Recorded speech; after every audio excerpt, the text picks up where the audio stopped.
കുറച്ച് നാളുകൾക്ക് മുമ്പ് ഒരു ഉമ്മ വളരെ സങ്കടത്തോടു കൂടി അവരുടെ സ്വന്തം മകൻ്റെ കാര്യം പറഞ്ഞു വന്നിട്ടുണ്ടായിരുന്നു. മെയിൻ ആയിട്ടുള്ള പ്രശ്നം എന്താ വെച്ചാൽ ഇവൻ ക്ലാസ്സിൽ പോകുന്നില്ല. അപ്പോൾ ഇവർ പറഞ്ഞത് ഫോൺ അഡിക്ഷൻ ആണ്, ഇവൻ എപ്പോഴും ഫോണിൽ തന്നെയാണ്.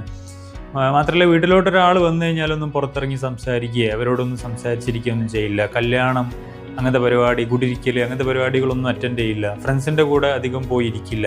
പക്ഷെ വീട്ടിലാണെങ്കിലോ ചോദിച്ചതിനൊക്കെ ഭയങ്കര ദേഷ്യമാണ്. വീട്ടിലെ കാര്യങ്ങളൊക്കെ ചിലപ്പോൾ ചെയ്യുകയും ചെയ്യും. അടുക്കളയിലൊക്കെ വരും, അമ്മയോട് സംസാരിക്കും, അനിയത്തിയോട് സംസാരിക്കും, അങ്ങനെയൊക്കെ ചെയ്യുന്നു. അപ്പോൾ നമ്മൾ ഡീറ്റെയിൽ ആയിട്ട് ഹിസ്റ്ററി എടുത്തു, അമ്മയോട് കാര്യങ്ങൾ ചോദിച്ചു, അതുപോലെ തന്നെ ഈ മകനോട് കാര്യങ്ങൾ ചോദിച്ചപ്പോൾ നമുക്ക് മനസ്സിലായിട്ടുള്ളത് ഇതൊരു സോഷ്യൽ ആങ്സൈറ്റി ഡിസോർഡറാണ്. അതായത് സാമൂഹിക ഉത്കണ്ഠ എന്ന് പറഞ്ഞിട്ടുള്ള രോഗം. അതായത് സോഷ്യൽ സിറ്റുവേഷൻസിൽ വരുമ്പോൾ അതിൽ പ്രോപ്പറായിട്ട് ഇൻവോൾവ് ചെയ്യാനോ അതിൽ തന്നെ ആരെങ്കിലും നെഗറ്റീവായിട്ട് ജഡ്ജ് ചെയ്യുന്നുള്ള ഒരു പേടി, മറ്റുള്ളവരെന്നെ കുറഞ്ഞു കാണുമോ അല്ലെങ്കിൽ എൻ്റെ ന്യൂനതകൾ അവർ കണ്ടെത്തുമോ എന്നുള്ളൊരു പേടിയൊക്കെ വന്നിട്ടുള്ള ഒരു ബിഹേവിയർ ആയിട്ടാണ് നമുക്ക് മനസ്സിലായിട്ടുള്ളത്. അതാണ് സോഷ്യൽ ആങ്സൈറ്റിയിൽ സാധാരണ ഉണ്ടാവുക.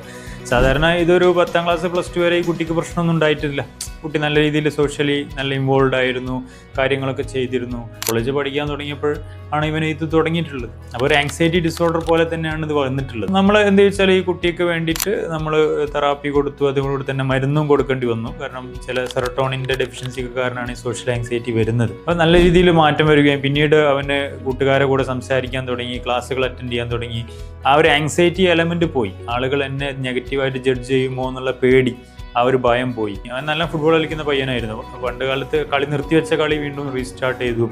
പിന്നെ അതുപോലെ തന്നെ ഫോൺ ഉപയോഗം നമ്മൾ കുറയ്ക്കണം എന്നുള്ള ഒരു നിർദ്ദേശം കൊടുത്തു. അങ്ങനത്തെ കാര്യങ്ങളൊക്കെ ചെയ്തപ്പോൾ ഫോണിൻ്റെ ഉപയോഗം കുറഞ്ഞു. കുറച്ചും കൂടി സമൂഹത്തിലോട്ട് ഇറങ്ങാനും കാര്യങ്ങൾ ചെയ്യാനും അവൻ്റെ ജീവിതം ഒന്നും കൂടി മെച്ചപ്പെടുത്താനൊക്കെ അതുകൊണ്ട് സാധിച്ചു എന്നുള്ളതാണ്.